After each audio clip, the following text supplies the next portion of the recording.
All right, this is going to be part 6 of the college algebra final review.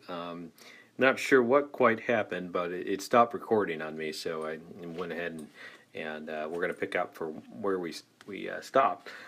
So we've taken our coefficient matrix, -6. I'm sorry, what was it? 1, 2, 2, -6, and we went ahead and found the inverse matrix. And so we are going to represent our system of equations as AX equals B, and then we're going to apply the A inverse to both sides. So kind of think of sort of like dividing by A, but not quite because they're matrices. And then think of A divided by A as 1. Well, in matrices, that's the identity matrix, IX. Well, the identity matrix is I, and then we have I times X. And then think of 1 times X as X, but for matrices, that'll just be X. And so X is equal to A inverse B. Okay, so maybe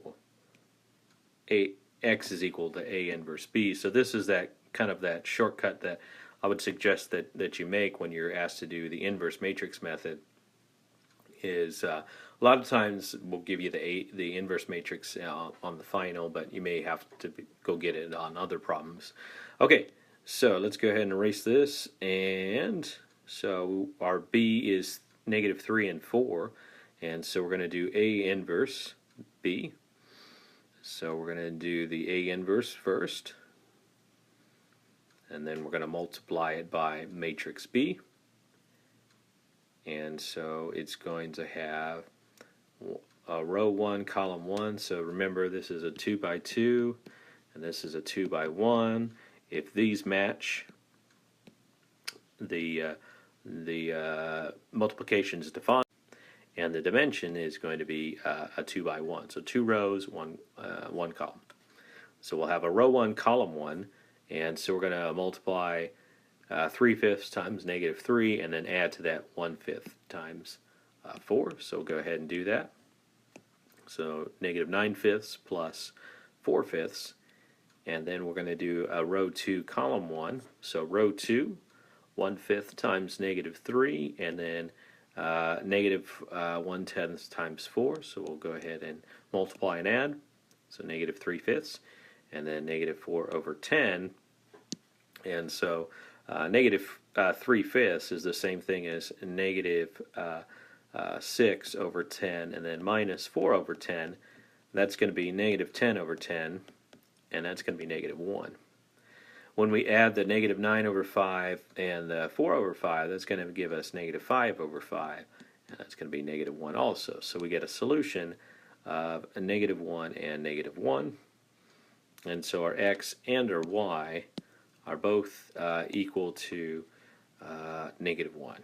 Okay, so that was one method. The other method we're going to take a look at is called the Gaussian elimination, and we already used the Gaussian elimination in the previous problem when we were finding the inverse matrix. So let's go ahead and do the Gaussian elimination, and so we'll move on to the next slide, but we want to run through it first. Okay, so the first thing to do, so we have that system, is to rewrite it as an augmented matrix, and then we're going to follow the Gaussian elimination process. So we want to make we'll make a leading 1, and then a 0, and then a 1, and then a 0, and we actually got one of the steps for free here. It already starts out with a 1 there, so we don't have to do that step. So the next thing to do is make this 2 a 0. That's in column 1, so we're going to use row 1, and we're going to use the opposite of 2, which is -2. So we're going to do -2, and we're going to multiply that by row 1, and then we're going to add that to row 2, and that's going to replace row 2. And so we'll go ahead and do -2 times row 1, and then add row 2, and then that will be your new row 2. So there's your new row 2. Row 1 was unaffected, so we will put that on top. So we've completed half of the work here. The next thing to do is to make a 1 there. And when we make 1s, think of dividing or multiplying by reciprocals. So we would divide -10 by -10 to make a 1. but we'll write that as negative 1/10 row 2, and that's going to replace row 2. Okay, so when we do that, think of just divide by 10. So 0 divided by 10 is 0. Negative 10 divided by negative 10 is 1. 10 divided by negative 10 is negative 1. And the top row is unaffected, so we'll write that in. So we have completed 3/4 of the steps. The next thing to do is to make a 2 here. Make a 0 where the 2 is, excuse me. That is in column 2, so we're going to use row 2, and the opposite of row 2, the opposite of 2 is negative 2. Sorry, it's late as I'm making this video. All right, so here's 2. 2 is in column 2, so we're going to use row 2. And the opposite of 2, the number 2, is going to be negative 2. So we're going to do negative 2, row 2, plus row 1, and that's going to replace row 1. All right, so we're going to have to erase this here because that's where we're going to do our work. All right, so we'll go ahead and do negative 2, row 2, and write in row 1 underneath it, and then we'll go ahead and add them. Go ahead and add them. Do row 1. Row 2 was unaffected that time, and so your solution is 1x equals negative 1 and 1y equals negative 1. So this says x equals negative 1. This says y equals negative 1, because that was your x column and your y column, and the augmentation line is like your equal sign. Okay, so what do we got? I think we got 2 or 3 problems left here. Let me see. Yep, we got an inverse matrix problem here, and they already give us the inverse matrix, okay? And so, like we did earlier, the solution is going to be A inverse B. Okay, so we're using that inverse matrix method.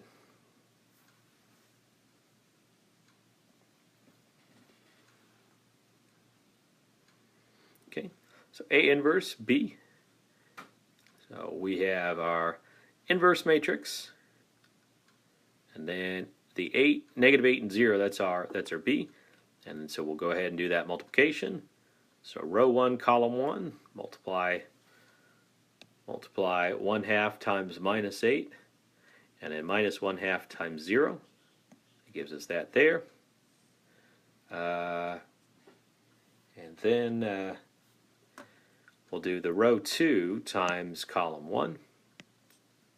And so we'll do minus 1/2 times minus 8, and 3/2 times 0.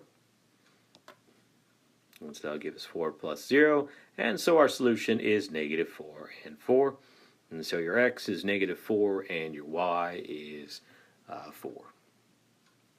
Okay, we got 2 more. We're going to do some matrix operations, and then we're going to determine if a function's even, odd, or neither.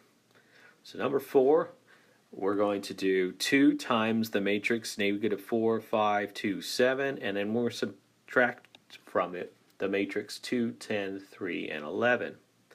So we'll go ahead and multiply the 2 through in the first matrix, and then we'll subtract the second matrix. So that'll be equal to negative 8 minus 2, 10 minus 10, 4 minus 3, and 14 minus 11. So that'll give us negative 10, and 0, and 1, and 3. Okay? All right, and the last problem is, what are we going to do? I think even, odd, or neither. So given f of x is equal to 2x to the 4th plus 5x squared plus 2, we want to determine if it's even, odd, or neither. And so we had a test for that. If it's even, that means f of minus x and f of x are going to be the same. And so here would be minus x, here would be x, and so those would be the same y output. Okay, so that was, we did get the same formula. Odd, you had f of minus x is equal to negative f of x, okay? And that would be an odd. And so, for example, here would be your x, and then your f of x, okay? And then maybe you have your negative x here, and then f of negative x would be here.